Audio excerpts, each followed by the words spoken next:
วาจาพระเจ้าวันอาทิตย์นี้กล่าวถึงดวงพระทัยที่เต็มเพียบด้วยความหักเมตตา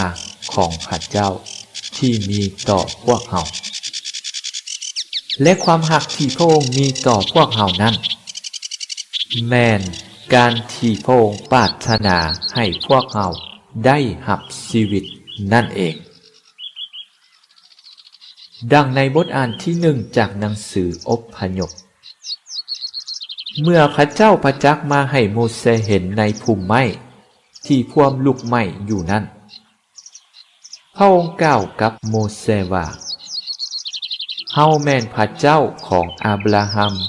ของอิสาอัคและของยากอบหมายว่าพระองค์เป็นพระเจ้าของพวกผู้เป็น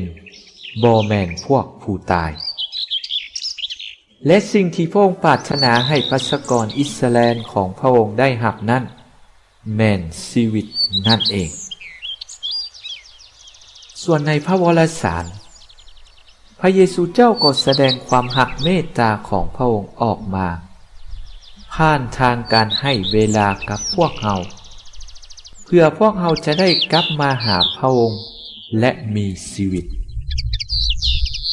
ดังที่พระเยซูเจ้าใช้ความเปรียบเทียบในวันนี้ว่า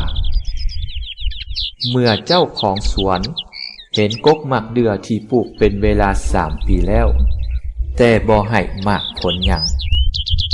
เพิ่นก็อยากปั้มมันทิ่มเสียแต่คนทำสวนวอนขอเจ้าของสวนให้รอท่าไปอีกก่อนบางทีกกเดือนนั้นอาจจะให้หมากผลก็เป็นได้คนทำสวนในที่นี้แม่นพระเยซูเจ้าที่วอนขอพระบิดาผู้เป็นเจ้าของสวนให้รอท่าอีกจักหน่อยเพื่อว่าวันหนึ่งพวกเราอาจจะกลับใจมาหาพระองค์และมีชีวิตก็เป็นได้สิ่งนี้แหละแสดงออกถึงความหักที่พระเยซูเจ้ามีต่อพวกเราแต่ละคนย้อนพระองค์บ่ปรารถนาให้พวกเราทิพหายวายวอดแต่ให้พวกเรามีชีวิตและแม่นชีวิตที่มั่นคงถาวร